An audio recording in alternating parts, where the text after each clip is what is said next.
Sounds good. And I think we'll just forego any club information. You know, we don't need to waste time with Test. updating anyone.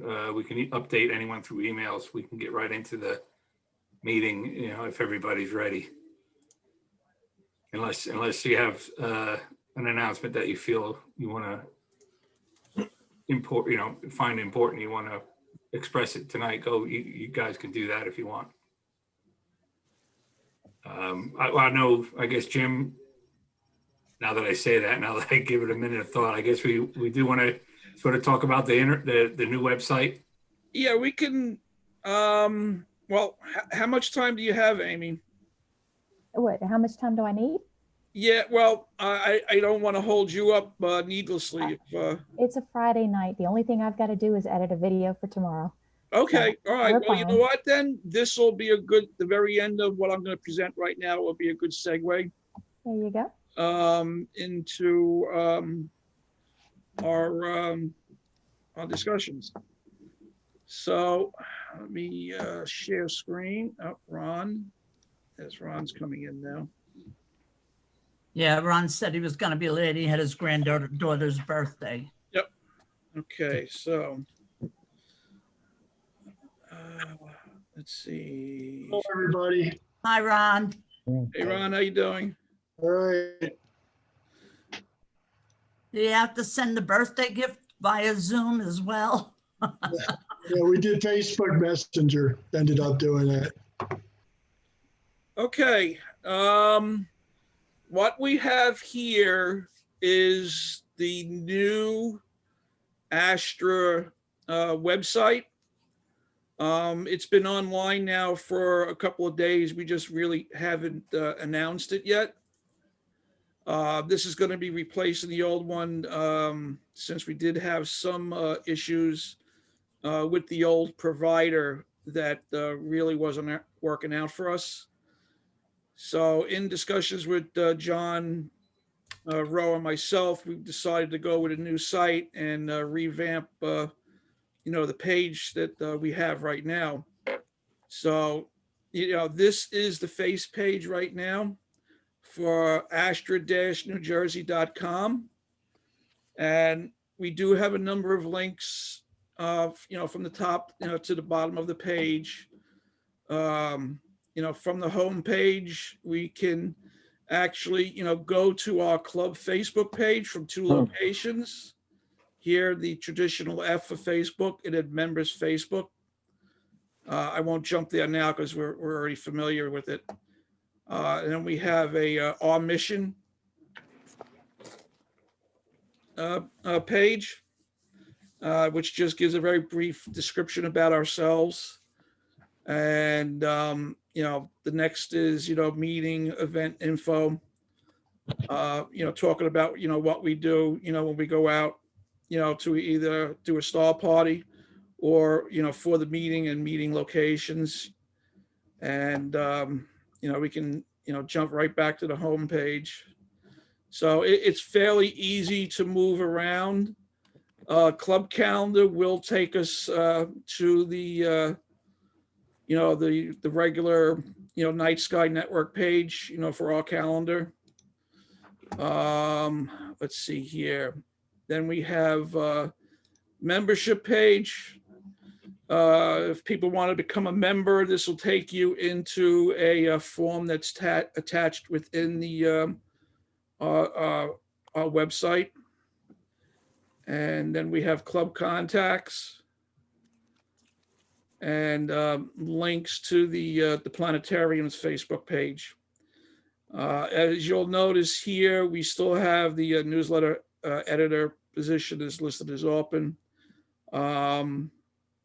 Right now, the newsletter, at least for the time being, is going to be suspended because we don't have the services of Chris anymore. And, for myself, doing the web page and, some of the other things, I'm not ready to take on, anymore at the moment.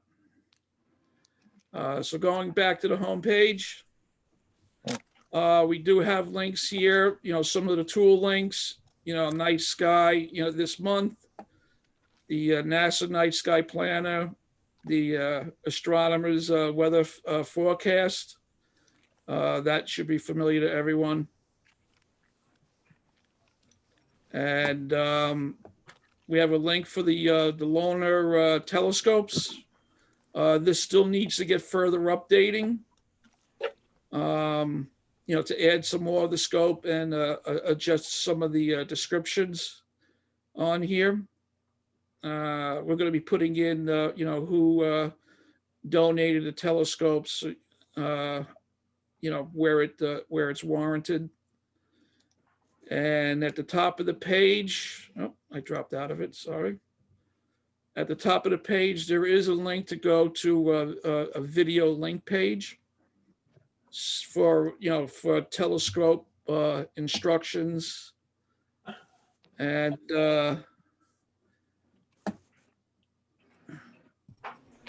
it's still being expanded. Now, what we were just talking about, we got the Dr. Zimmerman page here, a page, strictly dedicated to him. And this is why we do need the new picture, because, expanding the original picture just, isn't really cutting it. And, followed by the Zimmerman Award page. And everybody who has received the Dr. Zimmerman Award is listed in here. So it can be a little bit extensive. There's Roe. Hey, There's John. Let's see, who else do we have here? Oh, Phil, there's Phil. How you doing, Phil? We see you just joined us. I just got on. Bro, are you there? Yeah. A quick comment for you. I just sent you an email, which you can ignore. I thought I had lost the Zoom connection for tonight. I found it. Okay. Everything's okay. Okay. Go ahead. Go ahead. Phil, Go ahead. while we have you, do you, I know John emailed you. Yes. Do you have any good pictures of Dr. Zimmerman? I've been looking. I have found two of the ones you already have. I don't think they have any better resolution. I found one of Dr. Zimmerman working the camera in the production room at the planetarium under rather bad light. I'm not sure what its resolution is, but I'll check it out. Right. If I see anything that looks enlargeable, I will send it on. Well, if it's an original picture, Phil, if you could send it to us and I could see what we can do with it. Okay. When I was making the updates, for the new web page, Yeah. working from that web page original, which was obviously, brought down, I just couldn't re-expand the picture. So Yeah. it'll give me something more to try and play with. Yeah. I have a few sources I can check to see. Got a Okay. lot of old pictures from the planetarium. I'm not sure how many of them include Dr. Zimmerman, but I'll check it out. Okay. Appreciate And it. I figured you and Rich would be foremost, Yeah. the one that perhaps knew of someone who may have had pictures or something that we can use. Right. Well, of course, Eric and I do go way back, so I'll do a search. Great. Take your time, because it's just for, like I said, no rush, but it would be nice to update the pictures that we have. right. Okay. Okay. And finally, we have Rich Brady here, with his award. And I believe he comes to the end of it. And, then we can jump right back to the home page again. Let's see what we have here. We also have astronomy picture of the day. And that'll change every day, connecting from whatever NASA is posting out there. And here we'll go into astronomy links. And this will, give us assorted, locations, like Night Sky Network, NEAF, the International Dark Sky Association, NASA, of course, and High Point, which is a vendor here in New Jersey for astronomy equipment. Mhm. And I listed the Hobby Town here in Toms River because they're not astronomy per se, but they do have access to a 3D printer. And I've already found use for them, printing the brackets that I have with the ASI Air Pro and the Wi-Fi extender. I had gotten the information from a source on cloudy night to have that bracket so I can have the Wi-Fi extender sit right on top of the ASI Air Pro. And it was very convenient. I keep the cables dressed much better than what they are right now. And we'll go back So- to the top of the page here. Go ahead. So Jim, you went from .org to .com? .com, yes. Okay. All right, now. Yeah, here- so update your browsers, Yep, update your browsers. because we'll soon be obviously migrating everything over to this, and the old site will go away, and this will be our main site online. Right. Now, You can put a redirect. You can put a redirect in on the old site to automatically shoot people to here. that would probably maintain us keeping the DNS alive for the old site for a little while longer. We'll have to look at that. All right, then the last item here is under astronomy links is also another mention of videos on astronomy, telescopes, and astrophotography. And that'll lead us to what will be a growing list of videos as I go through some of the old ones to make sure they're still working. The night sky under Daryl Heath, and telescope basics with David Fuller, and some more stargazing basics again with David Fuller.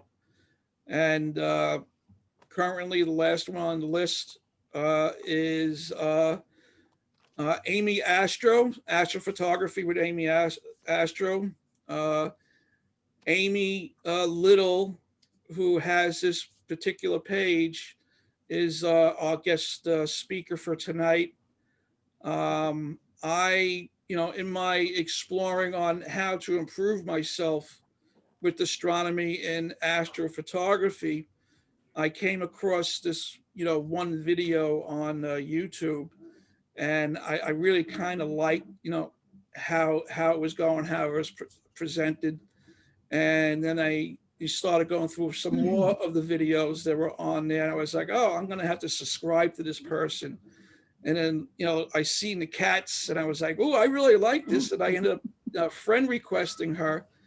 And, on Facebook, we're liking each other's cats' pictures as they get posted. And I do have to say, I do like the way that Amy presents her material that she's discussing at the time. And I was thrilled when I put the general, alert out on my Facebook if there was anybody interested in doing a guest speaker for our group. And Amy, jumped on it right away as soon as she saw it. And I'd like to thank her for being here with us tonight. And I'll let Amy pick it up from here and go into her presentation for us tonight. Well, guys, thank you so much for having me. I appreciate, being here, and it's quite an honor. I never really expected that I would go this far with my YouTube channel. It started out as something small for a friend of mine, and people seem to like what I had to say. Now, first and foremost, I am not an expert. I am learning this as I go. Every day is a new adventure with this, and I'm constantly learning. And I tend to ask a lot of questions until I can understand things in simple terms. And these simple terms seem to be what people understand the most. And I find a lot of people tend to overcomplicate these things with these really big terms and lots of acronyms, and it's a little bit frustrating sometimes for me to follow. But I thought tonight I would follow up on my video last week and talk about filters and what my experience has been recently, because it's a little bit different than some folks. So I'm going to go ahead and share my screen.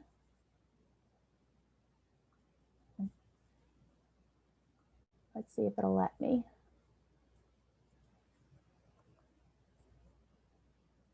Allow Zoom, yes.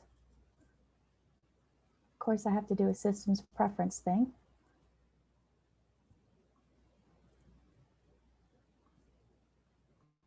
Sorry about this, guys. Zoom will not be able to record contents. Do it now or do it later. Jim, do you have to release yours first? I might drop off. If I do, I'll come right back. It's wanting me to leave the meeting. Hold on a second, okay?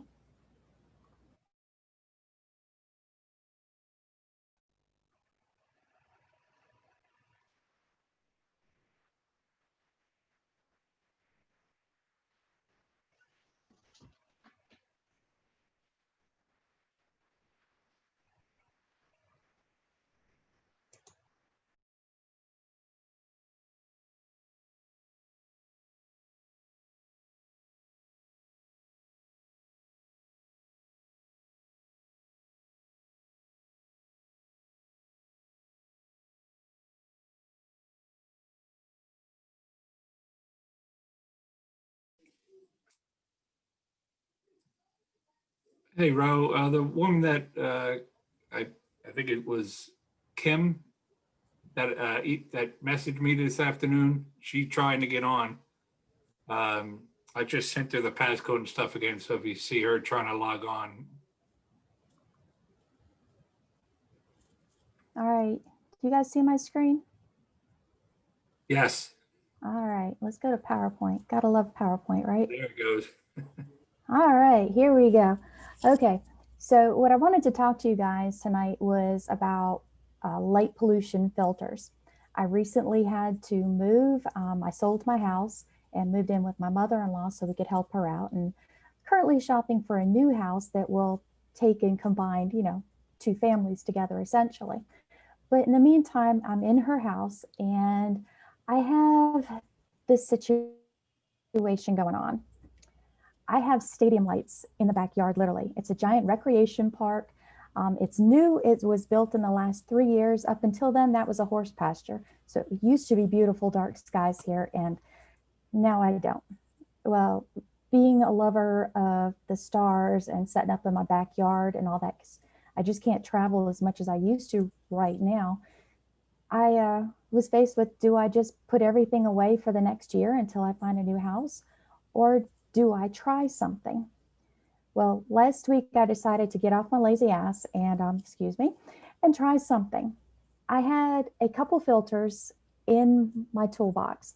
I don't usually use filters very often because I'm typically a mono photographer type thing. So I do a lot of narrow band stuff, but I have some new cameras that are color cameras and wanted to see what I could do.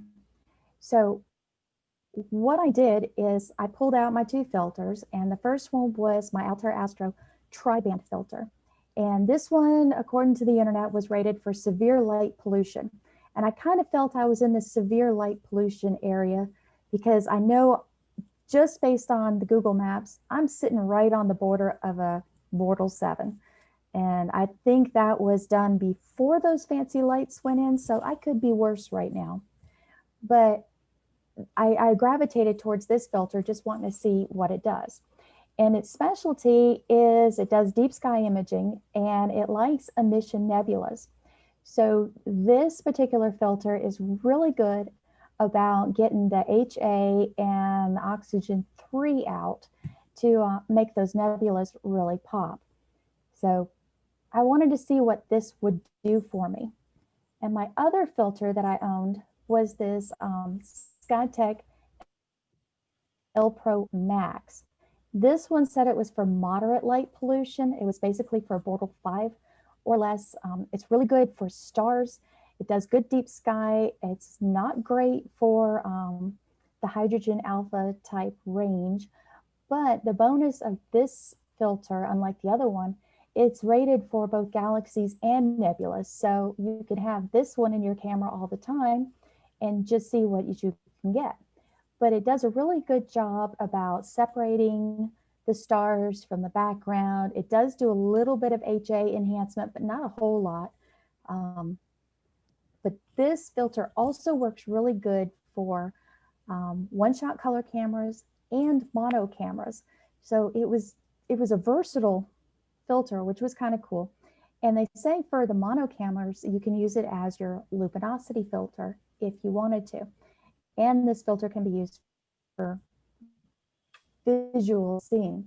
So it was really kind of a jack of all trades was this one. So what I decided to do was to set up a little test.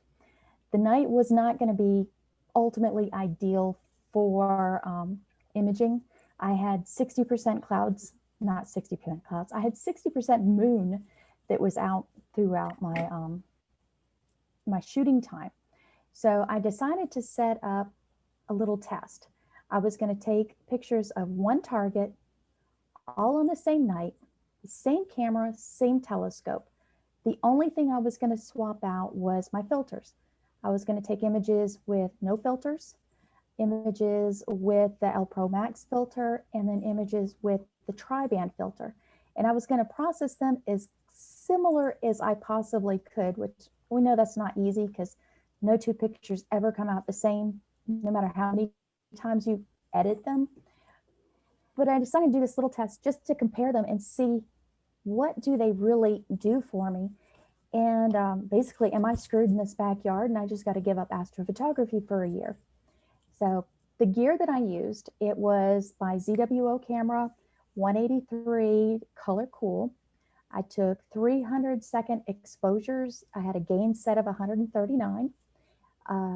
Let's see, I used my Explorer Scientific Telescope, which is an ED 102 with the FCT 100 glass, so it's really good. And my mount is an EQ6R Skywatcher. So those were my parameters of what I decided to do. So these are a single image, just stretched with the basic stretch and PixInsight. And you can see they are not impressive. I was really, this was kind of what I expected to see. There's just not a whole lot, you know, the bottom one here with no filter, you could see the target was the bubble nebula, if we don't recognize this one. But I've got just a little bit of the bubble showing, not a whole lot. I do have a lot of stars. Now that surprised me was the quantity of stars in this image. But then when I went over here and I took the next set with the L Pro Max filter, a little bit more of the bubble was showing out, some subtle nebulosity. The star field seemed to be less. There weren't as many stars. And then when it came over here to the tri-band, I can see more nebulosity, more definition in the bubble, and fewer stars. So I wasn't really thrilled with these results, but I stuck to it and I took 20 images of each filter. And I have one of those magnetic filter holders. So I have lots of extra holders and just one main unit. So I could just slide them out and slide them back in. So it was really easy to swap them out on the fly. What I ended up doing is the next day is I stacked all of these images. This is stacking in PixInsight that was just taken to the final stretch mode. So these are non-linear images. And I was pleasantly surprised with what happened. The results are better than I had hoped for, really. Even my no filter image over here, I've got quite a bit of nebulosity. The bubble has this really nice sharp edge to it. Lots and lots of stars. You know, it's kind of like what the other one was with lots of stars. So that's actually a pretty good picture considering there was no filter and I had the stadium lights on and I had 60% moon out that night. So I'm starting to feel a little bit hopeful. I come over here and I process out the L Pro Max and I can see that I've got even more nebulosity. I've got some great structure going on around the bubble. Really nice sharp line.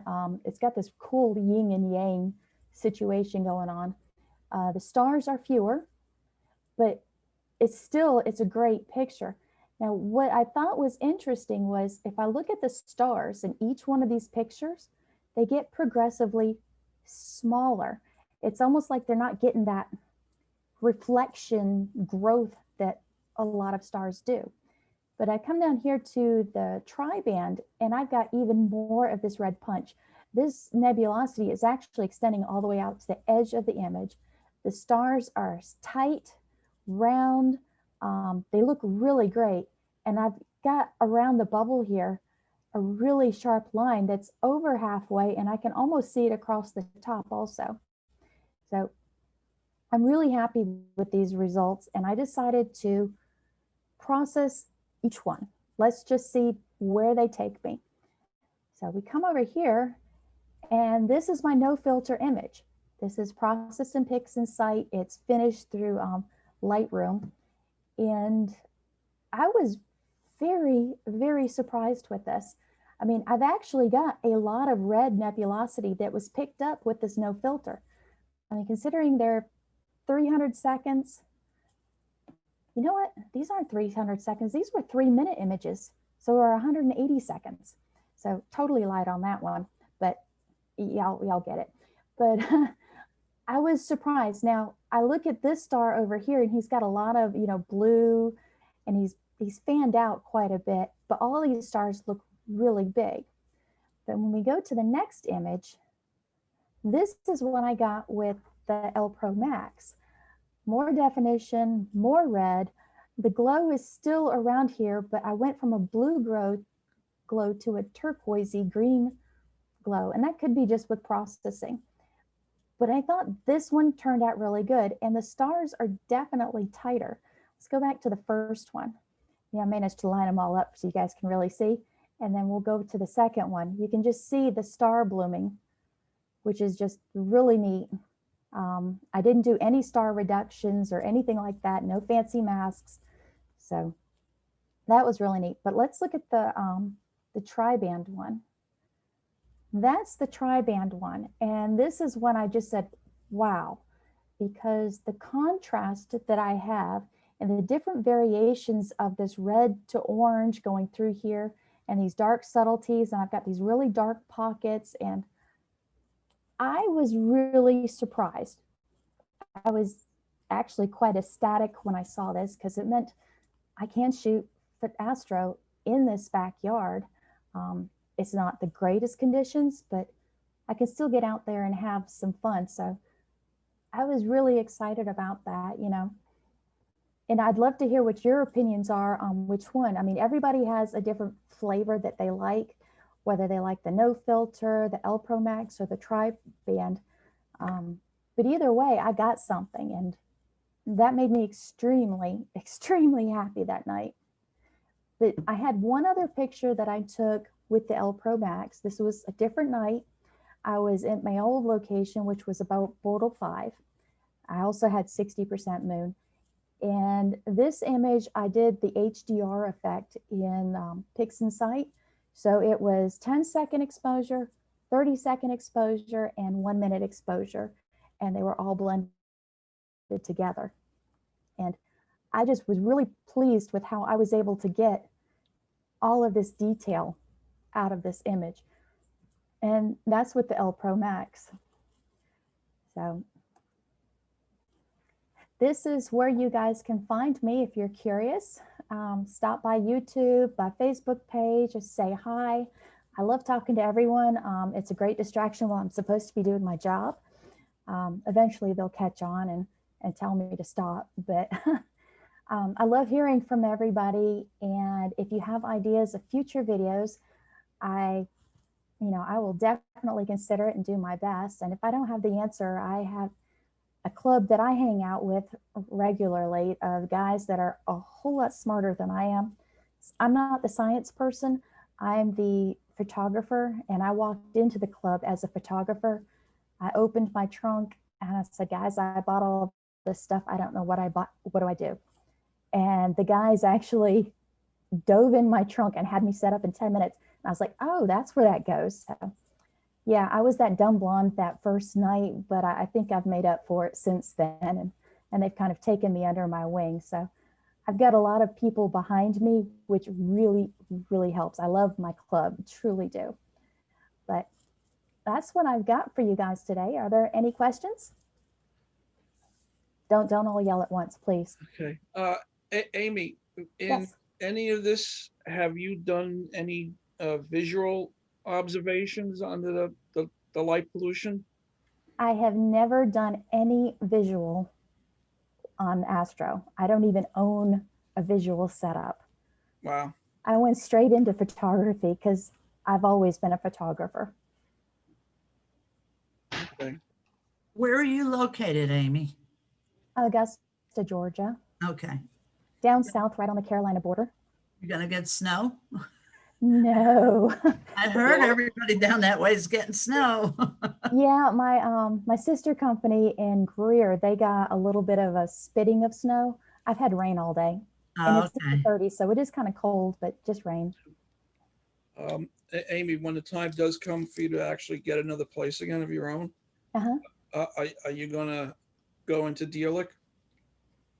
Oh yeah, I'm actually looking for a house that's between me and Deer Lick, but I don't want to drive too far to work.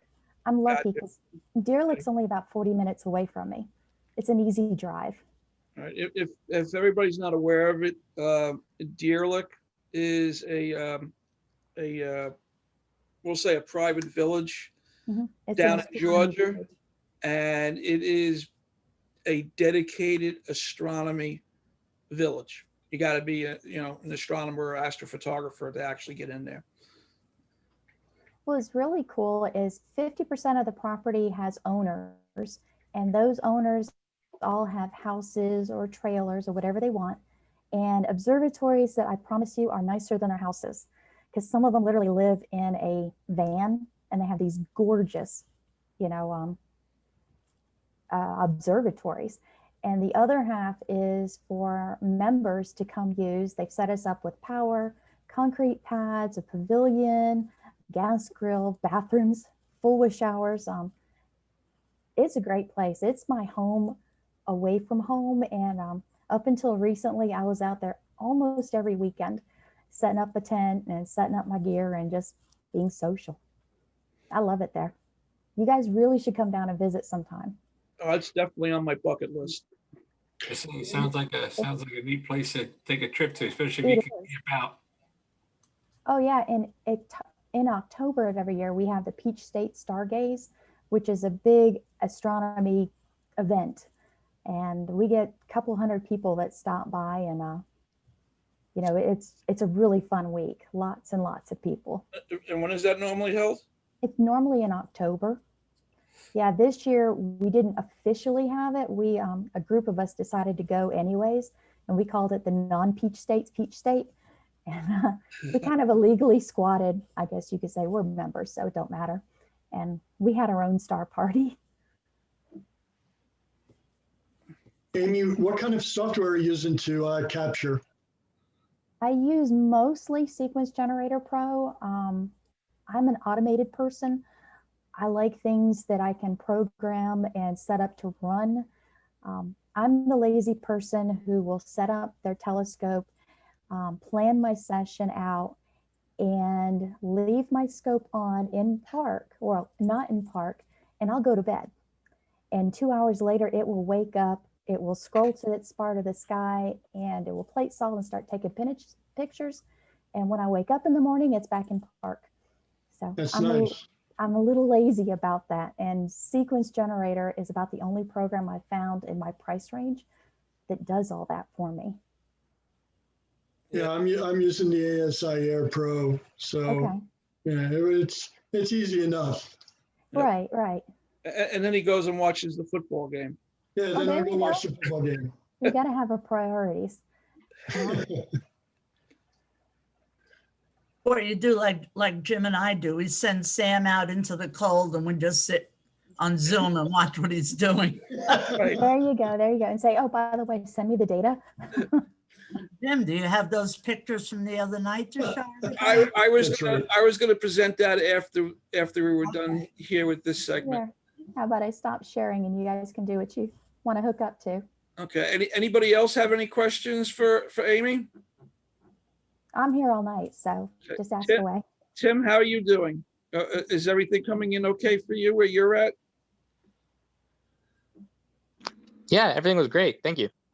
Sorry, Amy, can you hear me? It's Phil Zollner Yes. talking. I can hear you. Quick question. Have you applied any of your technology or your filters to planetary or lunar photography? I guess lunar is a whole different category. I actually took my first stab at planetary this fall when Mars was in its opposition, and I'm still learning all the scientific terms.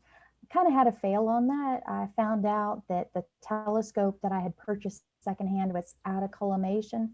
So I'm waiting for one of my club guys to have 10 minutes and show me how to collimate a Celestron C11, which is kind of a beast. Yes, it is. Yeah. So yeah, right. once I get that, I'm going to give it another try. I'm all set up, ready to go. It's just out of collimation. Yeah, John, we may have to make a tech support call and go down there and help her. Oh, that's a fantastic idea because this is my first, scope like this, and it's totally different than my refractor. So it's a huge learning curve. Right. Yeah, I got the Celestron, yeah, the AVX8, and Okay. I call that the beast. Yeah. Well, It's this one, a big one. I need help. Yeah, I had somebody reach out to me on YouTube who actually ended up being out in South Georgia. And he says, you might be interested in this, but I have this C11, it's fork mount. It's 2002. It was one of the last years they built them in the US. And he goes, I just can't lift it anymore. And, he played the old man card on me. And then he gave me a song and a dance and a really, really good price that I was willing to drive 2 hours down to South Georgia. And he drove another 2 hours to meet me. And we made a deal. And before I got home, the fork mount, another friend wanted that part of it. And he turned it into one of those satellite dishes for SETI. And Okay. it's really cool what he did with it. And I kept the scope and made my usual rig that I like to do. But now it's so heavy, so heavy. John, you were going to say something? Well, yeah, I was just going to say, if, when I do a collimation on a telescope, it might take us a whole weekend though, Jim. Oh, that's no Hey, problem. I got Bill too. whatever works, Well, John, Jim is looking into buying an RV type thing, so excellent, excellent. We've got RV hookups down there. Cool. Not a problem. And as we say on our field, the most intelligent thing out there is our 20-year-old Scotch. now she's inviting me, see, because There I'm you go. There I'm you the go. drinker. Yeah. Come Yeah. on down. It's funny talking about RVs. I did see an RV, and I think we spoke about this about a year ago, that the guy took the back end of the main bed area in the back of the RV, ripped that out, and he built a telescope setup back there with the dome on the top of the RV, and No way. the pedestal slowly drops down to the ground, so it kind of like lifts it off the tires a little bit to keep it settled, and then he closes the floor up, where he can actually walk around it, and it's a telescope system built into the RV. That's awesome. I'll have to find that and post that video on it again. Oh yeah. See, and all my guys share that. right now are buying those giant trailers that we see the yard work guys carry around. Right. And they're building beds and power systems and ACs and heaters, and they're great right now when it's really, really cold. Right. Right. One of the auto manufacturers actually made a trailer with a telescope setup on it. That may be an interesting thing. I'll look all that stuff up and maybe I'll post it on Facebook one day. Yeah. So, does anybody else have any questions for Amy? just was going to say it's with you setting up your equipment and programming it to come on and start taking photos would almost be like you would almost be looking for one of those automated domes just to protect the equipment overnight, Yes. or because I'd be awful worried I about would. going to bed. But obviously you've checked the weather as well. John, you got an extra dome. Oh yeah, I checked the weather. So far I haven't been stuck. I do put tarps and stuff over it during the daytime, and Right, it's a right. heated backyard, so it's pretty secure, which is good. Yeah. But Yeah. obviously you don't worry about humidity and condensation or anything like that, or I mean, No, do the you dew heaters do sit heaters as well? Oh yeah, definitely have dew heaters. In the morning when I'm done, I take the telescope off the mount and pull it back into the house until that evening. And I just leave the mount outside covered up with multiple layers of plastic and sheets and whatnot. So it looks like a baked potato in the backyard. Very cool. Okay, cool. All right, if anybody doesn't have any further questions for Amy, Amy, I would like to thank you for joining us tonight and doing this presentation. It's greatly appreciated. And if there's any other subjects, you're more than welcome to come back. No, thank you very much. I appreciate it. It's always fun to hang out with folks because I've kind of been homebound like most for so long. My club hasn't done the Zoom meetings, which I wish they would, but we all greet and on the Astro field in a giant circle and sing Kumbaya and set up our scopes and say, stay back. Right. Well, we are natural social distancing people. We are. More than 6 feet, because of all Oh, yeah. the rigs are all, further out than that. Absolutely. Absolutely. Yeah. But for me to get to my club, I literally drive an hour and a half. I'm part of the Atlanta club because I love them so much. Right. Right. But, for me personally, seeing the progress that, your photos that you did with the big floodlights, Mm-hmm. we just found a soccer field that, that we may be going to, that some of our members have gone to already. And of course, they got to deal with the floodlights there. But, Right. we got here up in Toms River, New Jersey, we got like the regular street lights going on. And my neighbor behind me now has suddenly installed a giant floodlight. So, That's- with the Everything filters, around I'm me. hoping that I can get things going here. That's what I was wondering, Amy, just as we're just thought of a couple other questions. Do you, besides the immediate spotlights that you showed in your adjoining properties there, how is the sky glow in the general area from where you're shooting from? Where I'm at, it's not really that great. I'm about 15 miles outside the inner city. I've got Walmart around the corner, the CVS's, a big grocery store. So I've got a good bit of sky glow. It's really not great. And all of the lights around me, they used to be all the high pressure sodium lights, and now they're all LEDs. Yes. So they've got this blue cast to them, which is not Yeah. really great. Okay, so beyond the big spotlights, you're dealing with sky glow from the adjoining town and street lights. Right. I've got city lights not Okay. that far from me. High And those- risers. And those filters those are the ones that you thought or were recommended to cut down on the light problem? I had friends that used them and they raved about them. I've also got the Optolong UHC. I used that for about my first year and I didn't like anything it produced for me.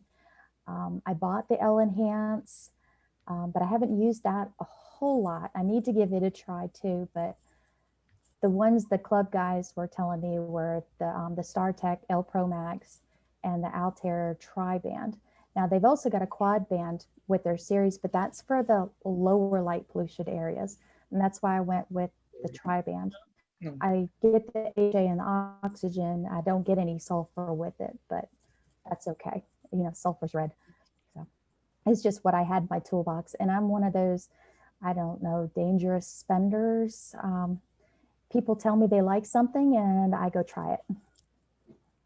Oh, that's me. I'm a sucker.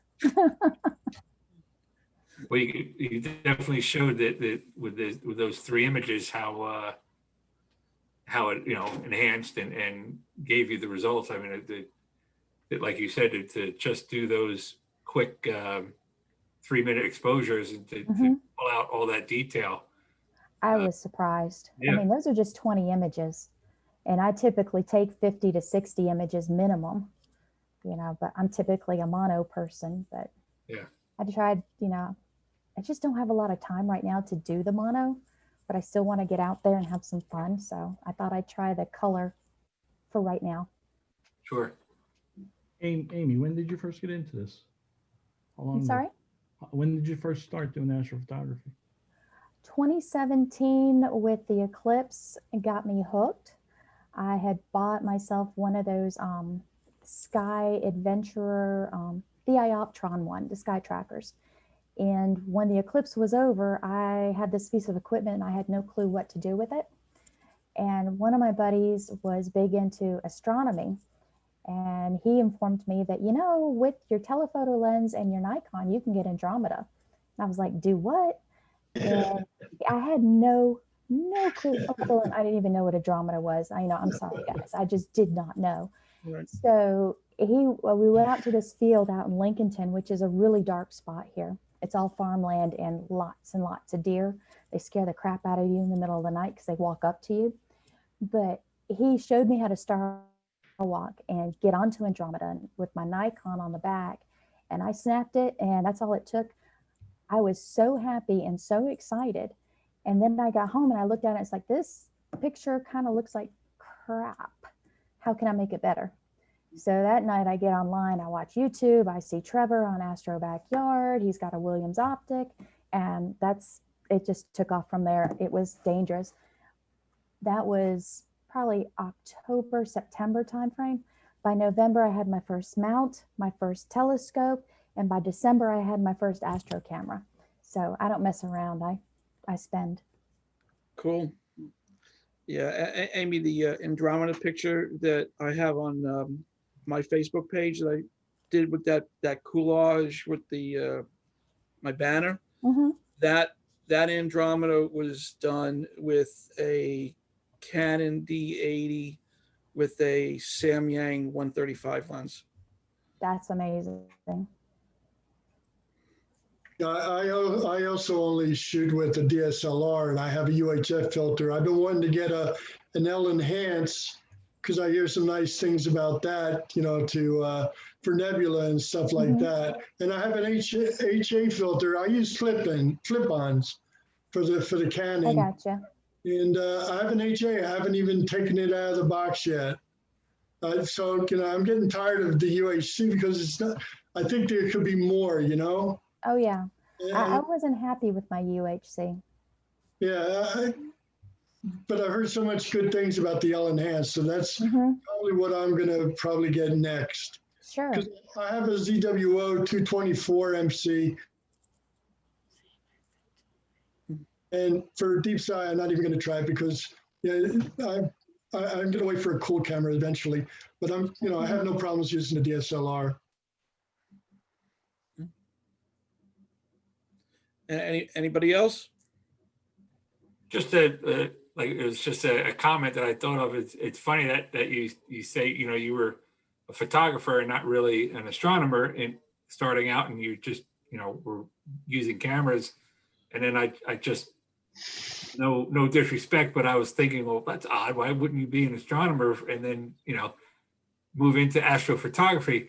But then I realized that I was never a wild biologist, but I love taking pictures of animals and birds and things. So I could see, you know, if you're a photographer and you like I like taking creating pictures. if you love creating pictures, why not use the astro or astronomy objects as well? That's Right. awesome. Oh, yeah. But if you think about it, John, I'm pretty much followed the same path that Amy did. You know, when I came into the club, it was really just with the camera. Right, right. It's just like I said, it's just it always seemed to go, you know, you start off as an astronomer, and then you the camera becomes the new equipment. Hey, isn't this neat? Whereas if you come into it as a photographer, it's just, these are just other objects that you can photograph as a photographer. It's just a different angle. It's pretty neat. Well, see, as a photographer, when I started, oh gosh, over 10 years ago now, I bought my first DSLR and I basically shot anything and everything that literally was nailed down. And then I started joining classes. The next thing I know, I'm going on hikes. I went up on Rowan Mountain in Tennessee and shot the Milky Way from the top of that. And when I did that, that was my first time, I was hooked on the Milky Way after that. I mean, there's nothing better than seeing the Milky Way from the top of the Appalachian Trail. It was just incredible. I also found out how out of shape I was because it hurt getting up there. It was, we hiked up right at sunset. We didn't start hiking down until 3 a.m. in the morning. And by that time, the clouds and the fog had, settled down on us. So we couldn't see anything. We were just this giant glow of stuff.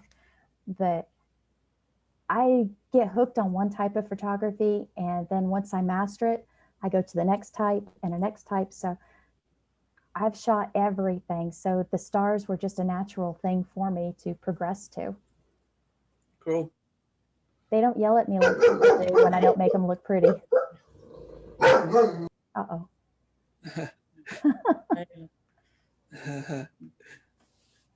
Yeah, me and Ro were on a Zoom call the other night, and I got her dogs going because I was barking back at them.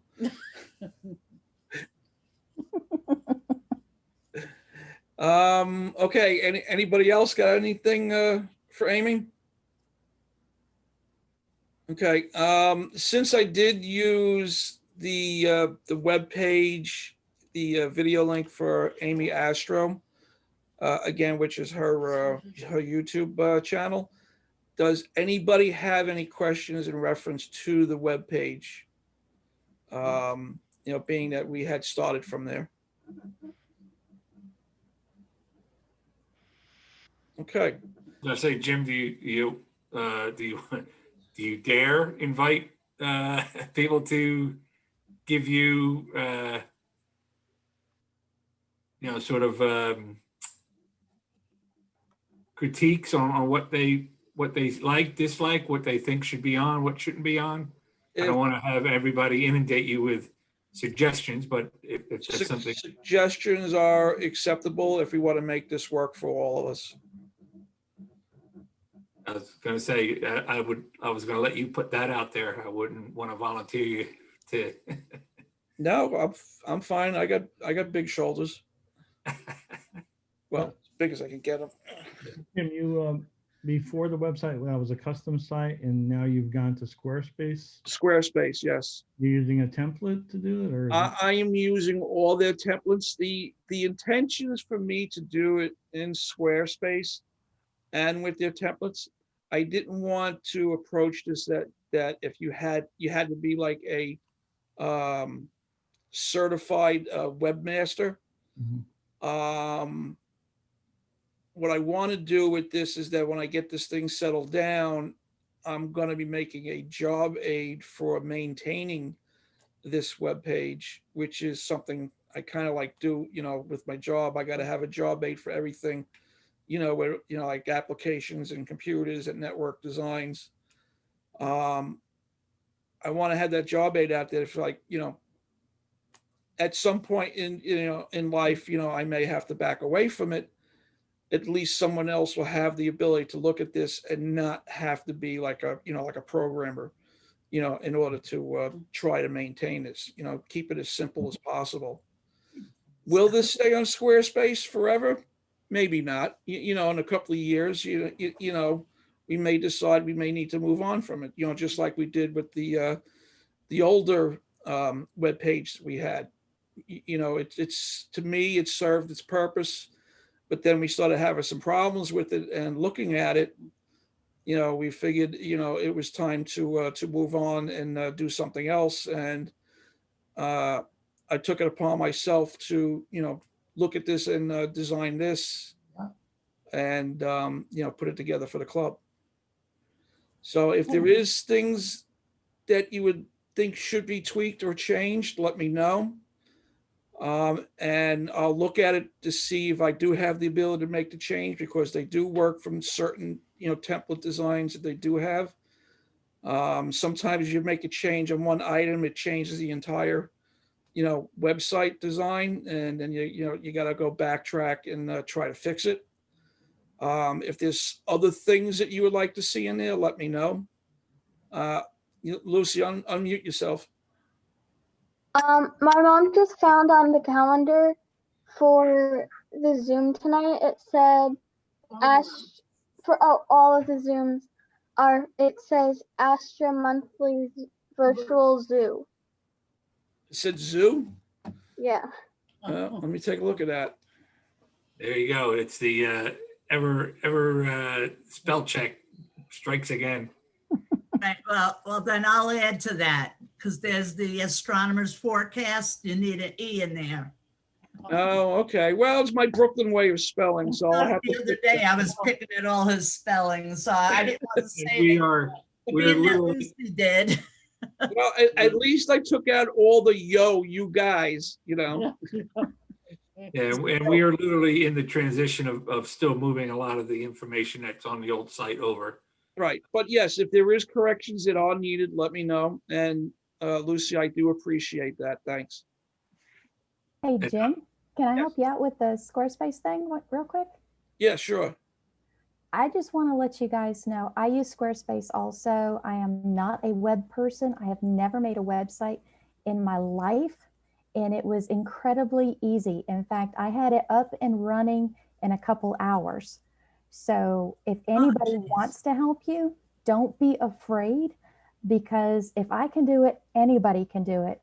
I mean, even my kids were shocked with what I produced. Amy, So. you just blew his bubble. He told us it took him like 6 months to put this together. It might have taken him 6 months. He needed his But you son to remember, help him. And girls rule, boys drool.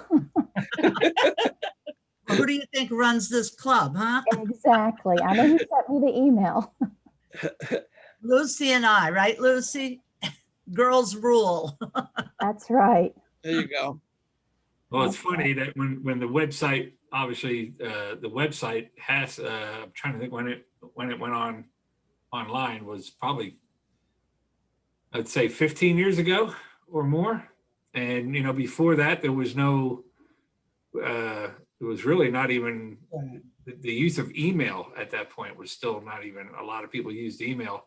And then, of course, with the adjoining sites that we have with the NSN, the Night Sky Network and Facebook and everything else, it was a matter of trying to cut down on the just repetitive info. You know, you have a website, and then we would post some of our meeting pictures on their site, and then it was the Night Sky Network. We would post pictures of our meetings and events on that site, and then Facebook came along, and we were posting pictures on Facebook, and it was just like, do we need all this all together? And so it was a matter of trying to put things together and provide a source of, you know, information. So I think with the website, we'll have, you know, the basic club info, and we'll be utilizing Facebook and the Night Sky Network with our, you know, emails and pictures and things like that. So it's a matter of just, it was time to update. Okay. All right. I'll ask one question, because Jim and John know that this was bugging me. But what did you guys think of the red header on the page? Jim, can you bring it up again? Yeah, it's, oh, okay, yeah. Hear it? I think usually you have the black background with the red. You need a little more contrast. That's what I was saying. Yeah. So if I update the Tough to read. contrast, it may look better for you. Choose a different color. Yeah, Choose a different color. That's Okay. what I said. The font needs to be bigger so you can read the words home and our mission. It's too thin, Okay. but I won't say no more. No, that's fine. Oh, you had to hear me the other night. We had our executive Zoom meeting, and anything they said, like 10 minutes later, I'd be like, but that red is really getting to me. Well, I gotta Yeah, tell light you, would work. Jim, I did view it on my phone and on the Right. tablet, and it shows up really well on the phone. And the tablet, again, it takes everything off the header and gives you the 3 bars. That's an expandable. When you click on it, then these Right. areas come up. So that was you just have to watch how big you do expand the font, because I Right. don't know how it will distort your different views. Like I said, on your cell phone, and then also on a tablet, it may Right. distort it. But I mean, we're definitely we've got some things I think we can change a little bit, as far as, like, not so much, again, obviously, if the headers need, like the suggestion of a different color might make the wording easier to read. Right. When I looked at it, I just didn't, for me, I just didn't like the way, the white lettering showed up with the black background going into like the pictures that we, had displayed on some of it. And I don't know. I've always been like, black with red always seems to look good with me. I wonder if even a darker shade of gray or something. Okay. We'll see. You could play around and see what looks best. Yeah, no, that's, Like I said, it would be great if you could get that starry background behind it, but you said you can't, right? Because that's the banner. right. The banner, it was meant to be on every page. So, Is You there know, any opportunity with Squarespace to do any custom coding with it at all? Even though you're using the templates? once you get into custom, then you're getting into some potential coding. Yeah. So that's why I tried to stay away from it. If I need to, then I'll start looking at it. We may even go with maybe just using the banner just for the description or the title of the website, and moving all the things down onto the page. We'll see. We'll see. Right. It looks like a responsive site. So like when you look on the phone, it does look really good. The banner and the top and the contrast is there on the phone. Right. Go to this mode where it's a landscape mode, you start to get those lowered navigation and they're smaller fonts, and that's where you have a problem really seeing it. Okay. I'll have a look at it, and if I can't figure it out, I'll ask my son first, and then maybe I'll bug Amy about it, see what she thinks. I can help maybe a little for some coding if you want to Okay. modify it a little bit. So. All right, cool. Lucy's been, she had her hand up, I think, for a question. Or did we just lose her? Oh, Lucy? Yeah. Yep. Yeah, she's not there right now. She may have had to have dropped off. I'll text her mom and see if she had any problems. Okay. All right, we'll give that a second, and then once we'll move on to the next topic.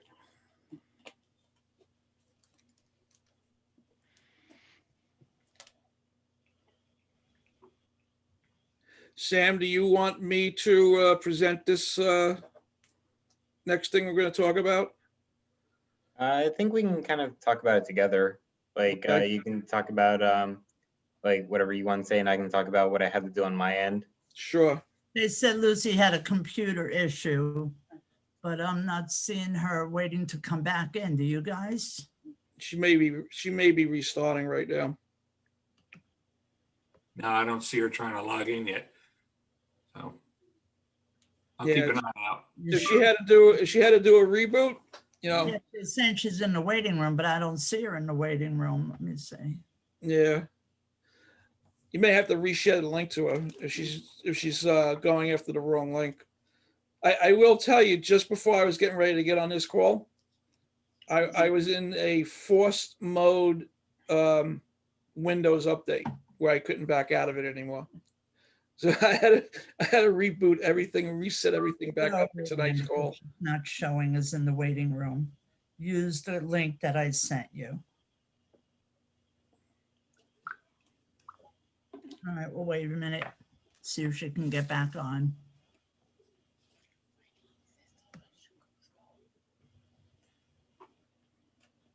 I mean, I actually had trouble with it in the beginning. When I was getting on, I had to go off and on. Right. All right, maybe I'll invite. That's how I'll do it. I'll invite it. I can't. Okay. All right. I'm gonna stop sharing this screen and I'm gonna bring up the next Okay, get set up for the next thing. send it to her. What is she saying? She's back in the waiting room, but she's not. Does anybody see her in the waiting room? I don't. No, I don't either. All right, let me just send this to her in private message. Okay. All right. I'm going to, where is this slide going to show? It's going to show from that screen. So let's kill that. I'm going to share screen one. Oh.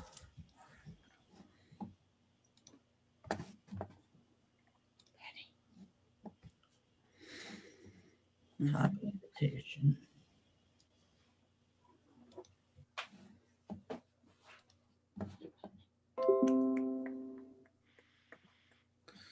All right, let's see here.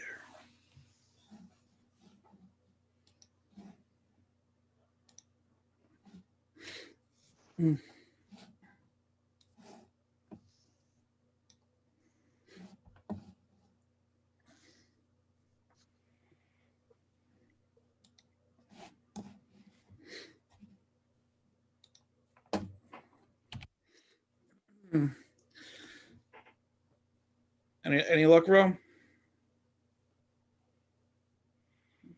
You're on mute.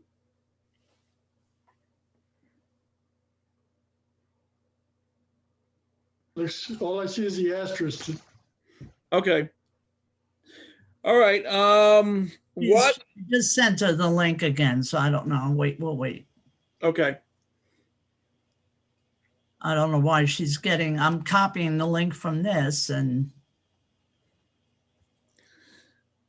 I do know in programs like WebEx, there is an expiration on the links, depending on how long it's been. I've never seen that with Zoom before, but it's a possibility. Up there she is. Here she is. Okay. All right, I just let it back in.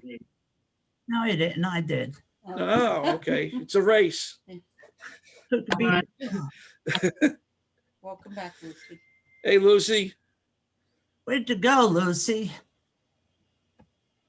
My computer went like bonkers and it wasn't letting me access anything. So I had to join on my other computer. Oh, they were saying that you had your hand up. Was that why that you wanted to let us know that your computer wasn't working? Okay. Yeah. Oh, okay. Because that's what we were waiting. We thought you had some earth-shattering news to share with us. We're going to be landing on Mars next month, February 18th. Okay, now that Lucy's back, we'll talk on our next segment. One of the things that we've been looking at and exploring, and I think we have mentioned it before, is that we're trying to get ourselves set up to do some virtual star parties.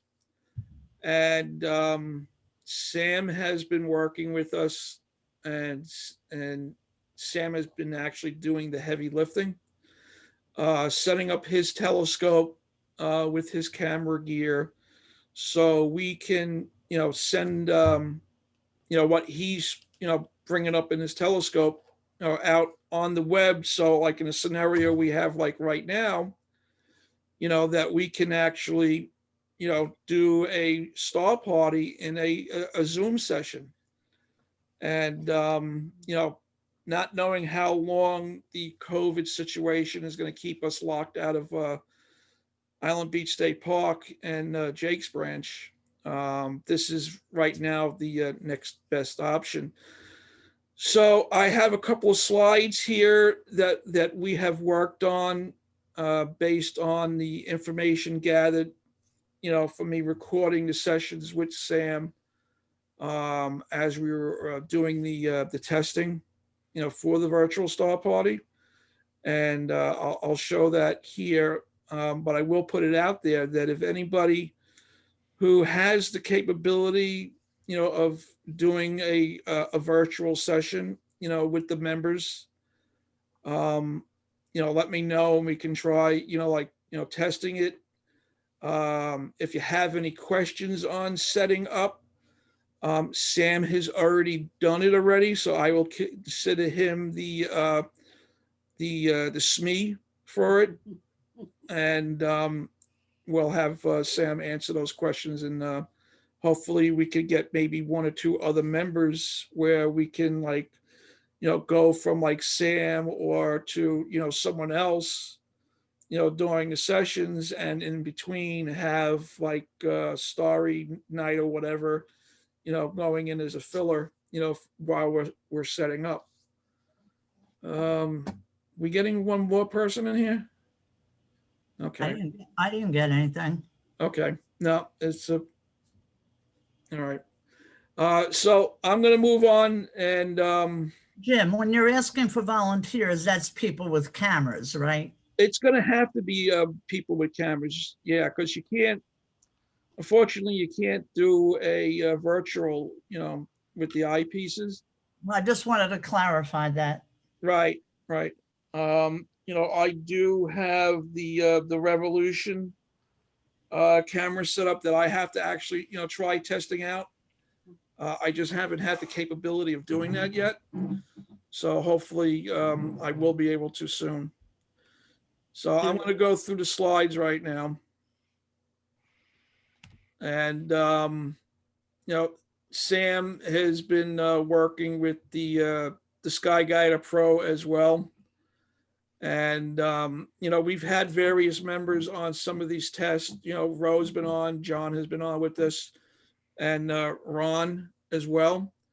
So everybody's had some, input and discussions in all this, and it is, appreciated. Sam, most of all, being that he's out there in the 20-degree weather, doing all this. So, But we're old. that's, yeah, well, that plays into it too. That's why I said to Jim the other day, I said, those days are done for me. I said, but I remember going out with John and shoveling snow to observe. Yeah. Back Well, in the day. in my younger days, we used to shovel out hockey rinks just so we can play. Well, that's what we did to Coyle Field. We shoveled just so we could observe. Yeah. Yeah.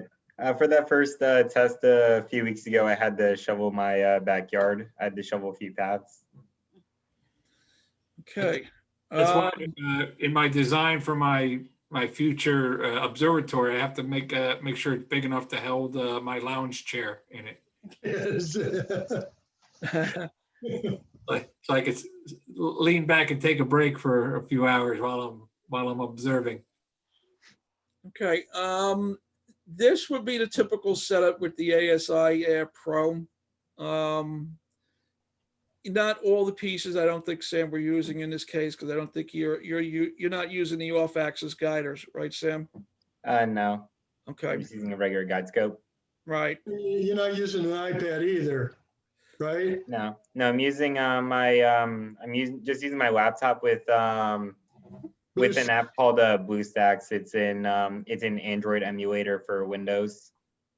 Since you have to use the ASI Air with either iOS or Android devices. I downloaded BlueStacks to this hard drive so I could now do it on my laptop. Is that a free program, Sam, or you had to pay? But for it? No, I it's still free. have to figure out how to get the Wi-Fi, into my system and the ASI Air, so then I'd be able to integrate it like you do.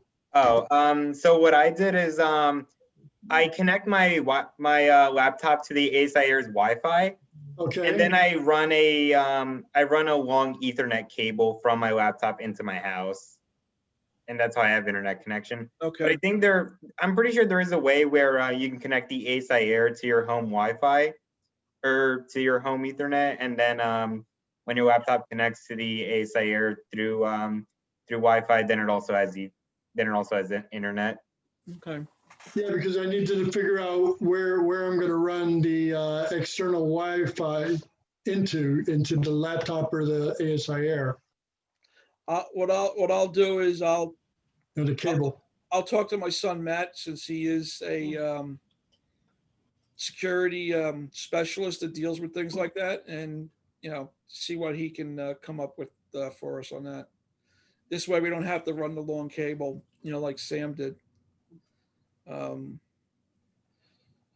Okay. So this is the first image that Sam took the other night, Andromeda, with the ASI. Sam, do you want to pick it up from here, and I'll just start flipping through the pages? Sure. So I was using the L Extreme filter from Optolong, which it's 7 nanometers Oxygen 3 and 7 nanometers Hydrogen Alpha. So it's not exactly made for galaxies, but you can see as it does work. You can see this dust lane. You can see dust lane just under the core. That night also, I just want to mention my guiding wasn't that great because it was very windy that night. But for this purpose, guiding doesn't really matter too much. Right. And something else to mention in this, when we're doing these virtual, if we actually start doing the virtual star party, these are going to be like quick 30-second images that, with just a couple of stackings. This way we can get it out there. It's not going to be like the final product that you're used to seeing, like Sam and Ron, and myself, would do when we're actually presenting an image on a finished product. None of that's actually happening. This is all, like quick stacks done in the ASI Air Pro, and that's it, what you're getting right now, because it is going to be a live presentation. And, with the up preceding slides that we will be doing, for not doing any of the post-processing, I still think that this is, much better than, like you would get with the eyepieces right now. I would still like to see the eyepieces at regular star parties again. But this also offers promise for working with like the visually impaired people that can't use eyepieces. So, I've ran across it a couple of times. I've mentioned it before, that this gives them an opportunity to see what we're actually seeing, and actually, a better presentation of what we'll be seeing, through the telescope, if we get them coming to the star parties that I have seen, us encounter a couple of times. So this is something near and dear to me as well, because not realizing it, my daughter, who has strabismus, can't really look through the eyepiece correctly, and having a screen presentation for her, this actually works out better for her. So I'll go on to the next slide, Sam. Okay, so this is just a better view of Andromeda then. You can still see, again, like I said earlier, you can still see some detail. You can also see M32 just to the left of Andromeda's core, and M110 to the bottom right. So you can see it works pretty well for galaxies, but like you'll see in the later images, this filter really does shine with the narrowband emission nebula or nebulae. So like this is the Pac-Man nebula, and you can see some of the nice red hydrogen detail. If you go to the next slide, here's a better zoomed in version of it.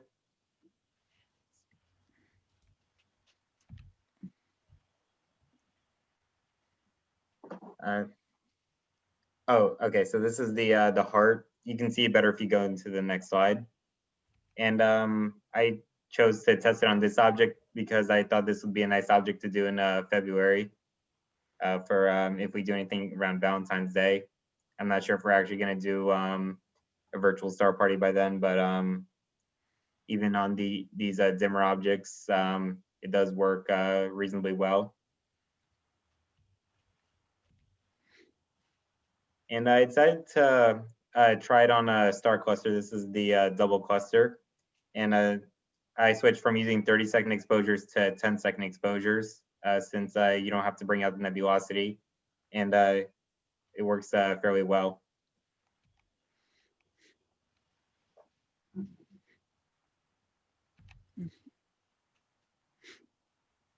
So next I tested the Rosette Nebula. This first image, you can't really see much, but if you go into the final stacked image, I was surprised with how much detail you could see towards these dark, towards where there's dust towards the core of it.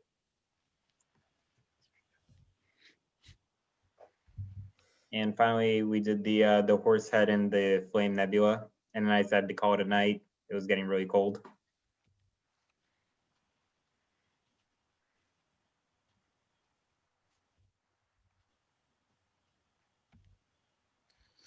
Okay. One of the other things that we were looking at to do with this kind of arrangement is if Sam is working on, going to the next object or he encounters a problem, we would have the ability of, presenting to the, whoever's on with us, where we may be going to next. And right now, Starry Night Pro on a second laptop, and I had a second Zoom session going, where I can go back and forth between the main session and the secondary Zoom with Starry Night Pro and present, where we may be going to, and what appears, generally in the night sky for that region, as well as some of the details that may be associated with it. And, that will, work in our favor. And, we could still show short video clips if we have to, while we're waiting for the setup. If we get a second member doing a scope session, then that would fill in the time, if we're doing a virtual star party presentation, and we could start tag teaming it. And it could also be, if one person ended up with a problem, we still have the second scope to fall back to instead of calling it a night. So this is the Starry Night Pro. I did try Stellarium, and I may reach out to I think Vinny, because I thought one of your show and tells you showed Starry Night Pro on your Zoom session. So I may need to talk to you about some options that you use to get through that, if I recall correctly. Yeah, we can definitely talk, Jim. Yeah, this is pretty easy to do a screen share with Stellarium also. Okay, all right. One of the other things I did run across too is I think I was also running out of memory with the laptop. So with a Zoom session going and Stellarium on that particular laptop, I may need to upgrade it with the additional memory to handle it because it was getting really choppy as well. Hey, Jim, I Yes, mean, sir. would we also consider just doing sort of a screenshot prior to the live meeting? Yeah.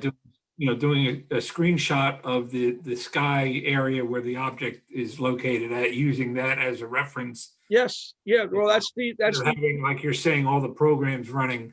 Right. Well, that's the intention. We're basically going to, when we get into this, we're going to loosely choreograph, what we're going to do that night. Right. I was going to say, you're going to have a pre-planned set of objects, and then Right.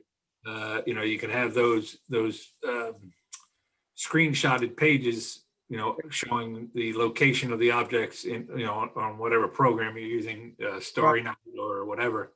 Right. Therefore, like you're saying, your laptop doesn't have to try and run all these programs at once. Right. Well, I can't do it on the main laptop. One of the drawbacks on the Zoom sessions is I limit some of my capabilities when I'm recording the session. Right. Which is something else. I'll bring it up now that I'm looking to work on, is making a club YouTube channel as well. This way, we do make a video of a club meeting, we can have a private library for the club, in reference to that particular meeting. This was stuff that I mentioned the other night to you and Ro on that. Right. Yep. Okay. Did we lose someone? No, I think we just got notified. We got notified that you're the host again. No. Hold on a second. I don't know why my work computer is in voice command mode when I never sent it, and it's responding to some of the things we're saying. Okay.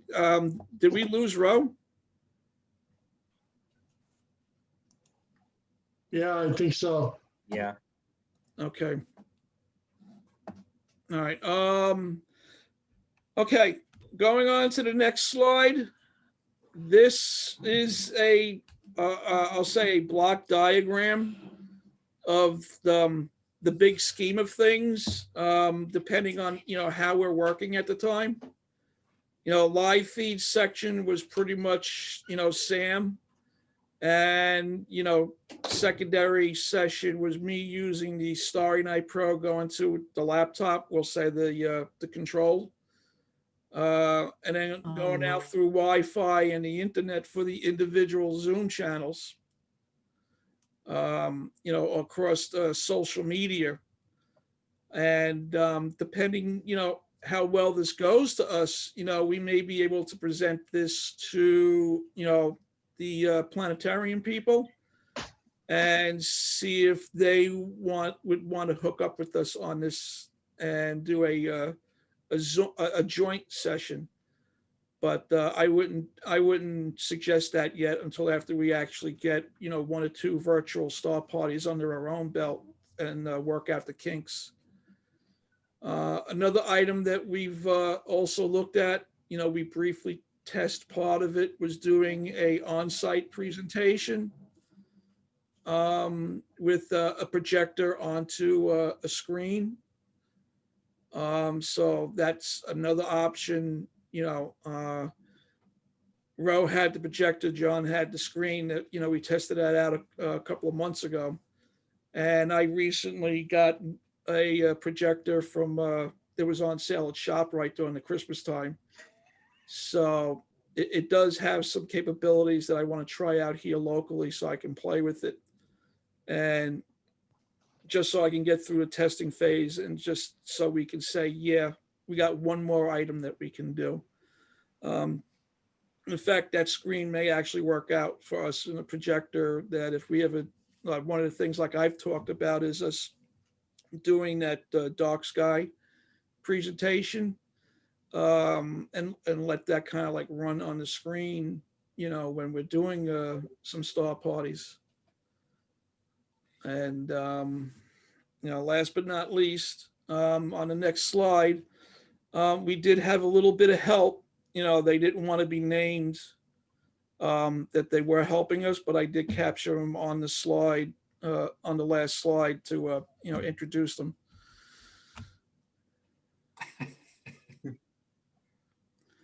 That's my son's cat, Sylvie. And right after this clip got cut off, she lunged at the screen and went biting at the mouse pointer that Sam was moving around, with her at the time.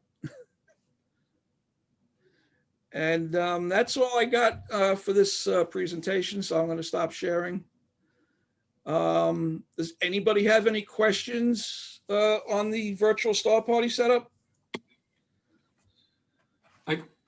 I just think, obviously, if we work out everything online with the computers, I think the screen, all right, Kat, get out of the way.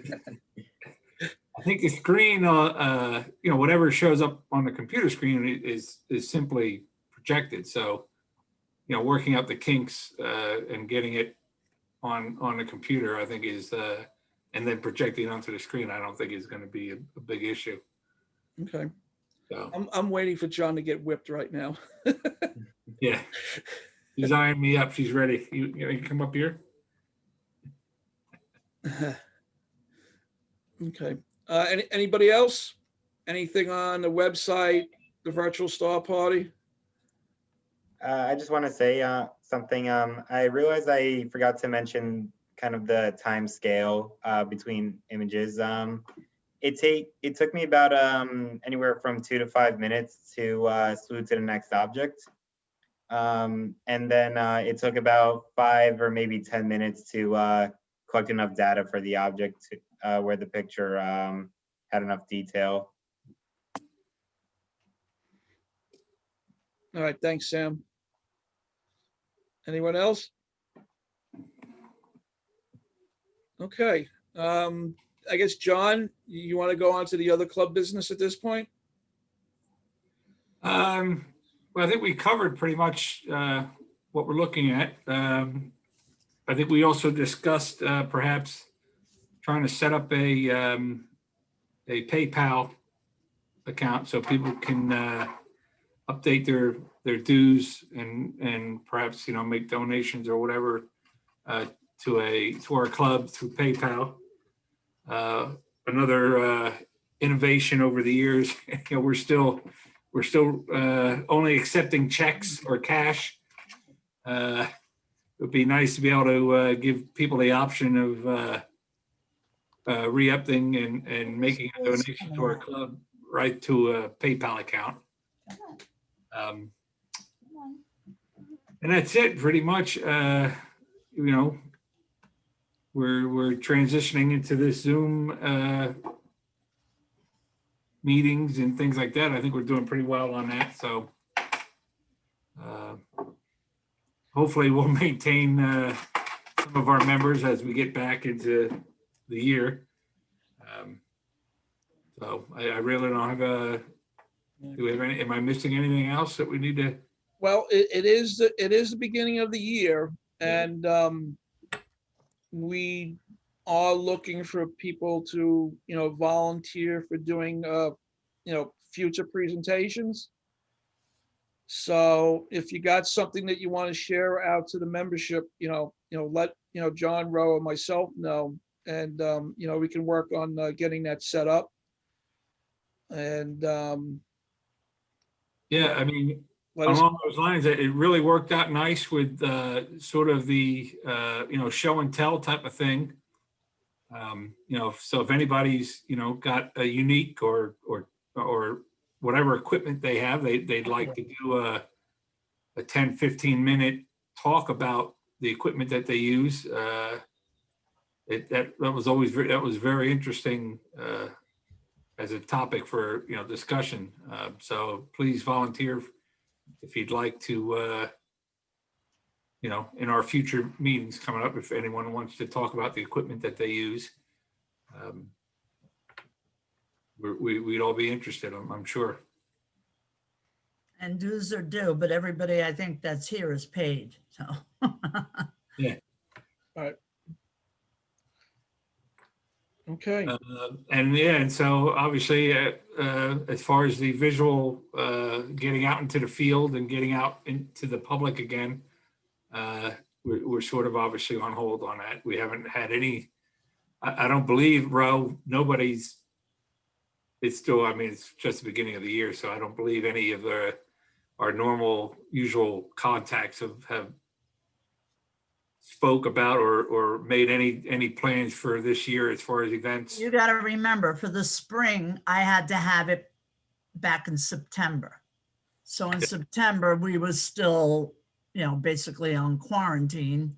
The summer one would be coming out soon. You know, like March, they send out the summer one. So if she contacts me, but I doubt it, you know, I mean, especially with the numbers that are spiking the way they're spiking right now. Yeah. They don't want the risk of people coming out, you know.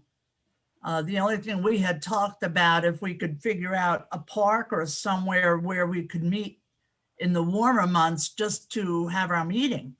Yeah. You know, Island Beach still isn't an option. They're not letting us in. So, Not as an astronomy club. no, we can go fish, but we can't do Go fish. astronomy. But yeah, I really do. I like that as long as there's no soccer events or other sporting events going on, that soccer field there in Bayville is nice. The only thing, like I had said the other night, once the warmer weather comes, you know, they're going to be busy too. Yeah. Yeah. So, Well, that's where we'll be dealing with what Amy has. We'll be observing through the soccer field spotlights. yeah, it is what it is. Yeah, and How about- unfortunately, yeah. How about that place down on Lacey Road we were talking about? Off the side of 539 there. That is like one of the busiest highways at night. Yeah. And we went that one night, and it was Oh, you did go. in Yeah, the well, you know what it was? summertime. I sometimes get jobs out there where middle of the night people run into telephone poles and they need to be replaced. Yeah. And They closed the road. so I was out there. Yeah, well, I mean, I was out there at like 3 a.m. going, boy, this is pretty dark. And not realize, thinking, oh, maybe it'll be nice. Well, we shot out there, that was a couple months ago, and just met there early evening, so about 9 o'clock or so. Yeah, I think we might have gotten there earlier, but we it was stayed. still warm out, so it didn't get dark until later. Yeah. Yeah, and I mean, it was literally, it never quieted down. I mean, it was just car after car. And once you get your eye adapted to the darkness as much as you can, those headlights just look 10 times brighter every time a car would pass. So it was like, oh, this is terrible. We But got to get Al Adler on the case. He's got to go look at that. There's that vacant field out in Harry Wright Lake Park. You know where the parking lot is where you go to see the shows? Well, off to the left, there's a baseball sized field it's overgrown. I mean, it just needs to have the grass cut, but it's ideal for observing. But we got to get permission. You're muted. You have to unmute yourself. Al, you have to unmute yourself. now I'm asking him, I'm clicking on it, telling him that there he goes. There you go. Nope. Still not hearing you. Unmute. There you go. Okay. All right. Yeah, I'll talk to Stacy and see.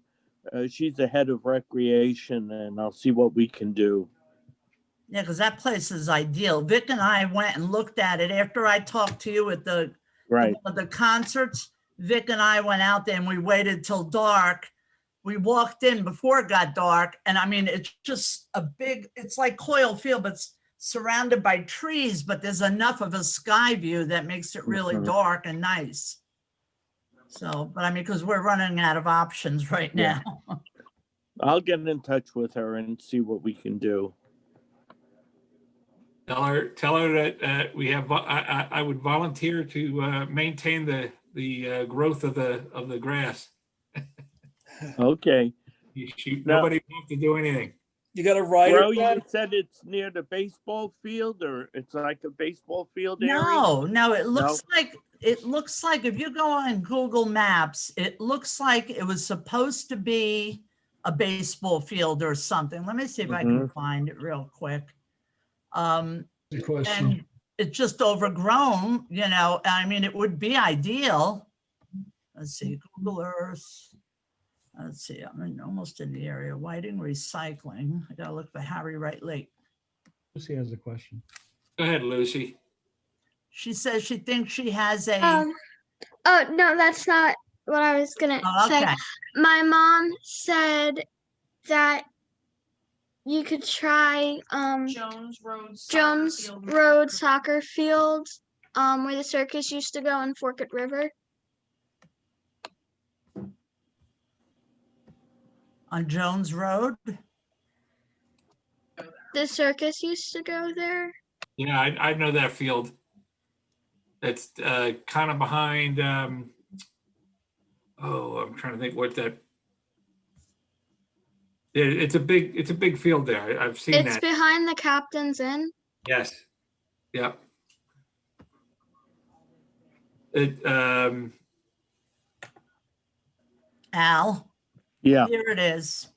So see, let's close this off.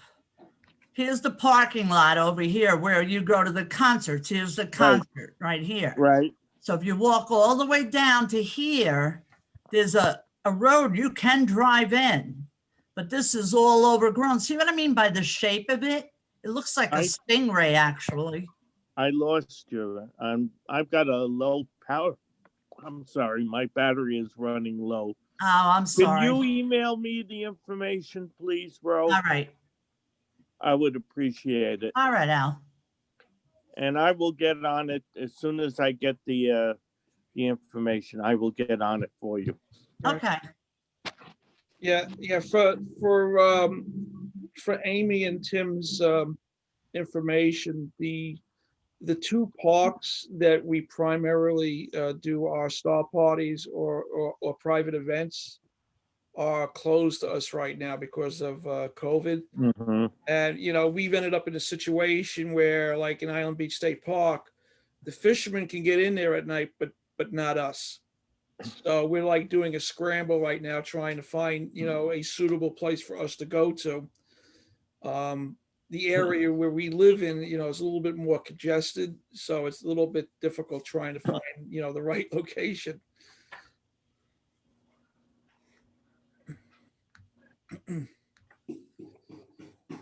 So that's all I got for now, right now, John.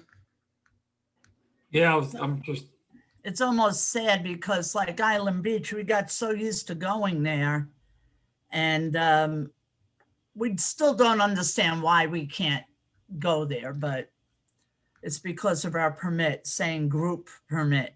But even though we're a group of 5 or 7 people, we're all spread out anyhow. Nobody's right on top of each other or anything. And considering we do so much public outreach for them, but it's all, I guess, what do you call, the state, Right. It's basically the semantics of the rules because of the way the documentation is, so they don't even look at it. can you see my screen? Yeah. Yeah, this is off of Main Street, Forked River, Route 9. You come down Jones Road, and there's this nice field in here. It's definitely comparable to the soccer fields when there's not a event going on. Just the street lights here and these house lights, so it's not unfortunately, if it was surrounded by trees, it would actually be a pretty nice site. But it has great access. I mean, it's open right here. You can only drive into the asphalt part, right? We park here, and we'd have to walk our scopes in, or just put our scopes right here along. Because I'm looking at those houses directly across the street. These houses here and the street lights, yeah. Yeah. Definitely not a dark site, but it's definitely something to consider for public.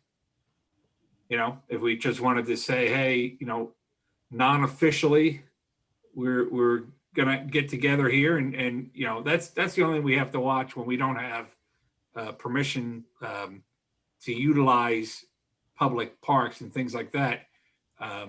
These parks are open to the public, but they're not open to any official group sponsored event unless we obviously get permits for that. But so that's, again, we've always sort of bypassed that. This is non-official. We are going to come here and set up some telescopes, and anybody who hears about it, they want to show up, they could show up. that's kind of how we have to go about with it. We can't officially announce that we're holding observing sessions and things like that, unfortunately. It doesn't look like we're gonna have any deer walking up to us here. Well, you would at that other field, the one I showed you.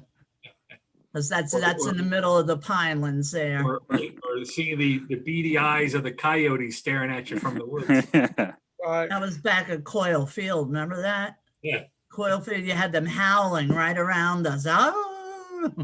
Well, when I was testing out, doing the hiking for doing some of the night sky photography with Gloria and Whitesbog, our trip back is what killed it for her, because there was a praying mantis on the path that took out a ribbon snake, and it was eating the ribbon snake, and that was it. That turned her off. I thought she saw the Jersey Devil. Yeah, well, she was worried about that, and like Michael Myers, and I'd worry more about the Jersey Devil being where you were. yeah. Any cloven hoof. Yeah, well, we did encounter that Air Force transport coming in. Oh, we have it circled around a couple of times, like really low, where you could see the rivets. And thankfully they got out of there. Well, that's like when we were at Coyle, we used to get that all the time. Then there was the one time, do you remember, John, the time when we went there and there were bear tracks? Yeah. We used to, but that was after, what's his name, Ken, when he started cooking those knockwurst on the grill. And like, you're bringing in all the animals. Yeah. Well, when me and Sam went to the Cherry Springs, and you plop down on the table, I put the can of the bear spray. They used to have the model airplane club out there. No, it's locked off to everybody now. At Coyle, you mean, right, Al? Yeah. Yeah, no, it's locked off to everybody. Amy, have you had any wild animal instances in your adventures? I've had deer walk up to my tripod and nudge the camera while it was trying to take images, but I was over by my car, so it really startled me. We have coyotes that are around the perimeter of our field, so we hear them talking back and forth. Yeah. I've had a skunk walk up on me in the dark, and I had my son with me, and he's like, "Mom, what's that smell?" And I was like, "Oh, I know this smell, because skunks are more popular up north than they are down south, but they're slowly migrating down here." And yeah, they decided to spray us, and that was the last time he went on the star field with me. Oof. We hear the bullfrogs a lot at night. They're quite loud. We've got some small ones behind us. They'll keep you up all night. Yeah, my wife said that being in Whitesbog, that was like one of the creepiest things that she dealt with, was like all the frogs there.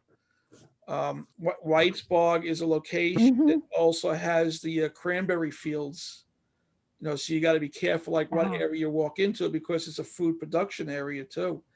And it was like loud. It was like being in the movie Frogs, when you can hear it. She should have come to my house last year when I had that one that was over a foot long swimming in my pool. Luckily, I had a friend that came and got it and took it to her pond. Right. Sam, you had bear experiences too, right? Yeah.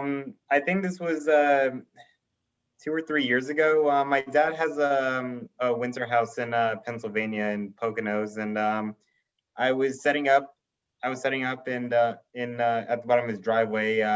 His house is on top of, or at least it's on the side of a hill. So That's it's the whole thing. I lost it 3 times. So the house is on top of a hill. I was setting up at the bottom of the driveway, and I was just about finished setting up, and I turned back towards the house, and I see a bear walking across the driveway between me and the house. Oh, wow. And my mom and Peter were there with me, And like at that moment, like, okay, forget everything. I'm running back up. And luckily that was when I was using a much lighter setup. So I was able to just pick up the whole setup and just run towards the house. And I guess another animal encounter I've had, it wasn't so much scary as it just was creepy. I was taking down a setup for when I was taking pictures of Jupiter, and this deer walked right up to me. Well, not right up to me. It was maybe 5 or 6 meters away from me, and it was just staring at me. And because I was using a heavy setup, I had to take everything down and go to my house. But I was set up at the end of my street, which is a good 100 meters away from my house, and I had no choice but to trust that hopefully the deer wouldn't attack the setup or anything while I was taking everything back. So I took the telescope off. I ran to my house. When I came back, the deer was standing in the same exact spot, just staring at me. And at that point, I decided, you know what, I'm just gonna try carrying the entire mount to my house. Lucy's mom just texted me. She actually lost internet, which I did too, 3 times. We think it's because of the road work up on the main road here. Oh yeah, there's my bug. That's my bug at Cloverdale. I was taking, we were there, you could see how foggy it was there that night. That was right by Cranberry Bogs too. Well, that's a lot better than the green flies we're used to. It was actually leaving a little trail behind because it was drinking the dew off of my scope. I remember that night. That was only, I think, you and me. Maybe Bob was there. I don't think so. I think that was at Cloverdale. Yeah. That was before it burned down. Yeah. Because we were at the main building and I had it set up. We were trying over by the Cranberry Bogs. I remember the mist coming up and you could see it on my telescope. Yeah. Yeah. Like I said, I think, you know, we definitely, before we do, obviously, any of our, get into our public events, I think we can definitely try to get some of our club members together, gathering as much as, you know, anyone's comfortable of going to a field and stuff. I think you know, we'll probably look to do that a little bit here once the weather gets a little warmer. So those field options are, you know, those open private or public fields are probably an option. Again, where the invite could be just for our closed, you know, our group here. Because it's better than nothing, or better than being by yourself in your backyard.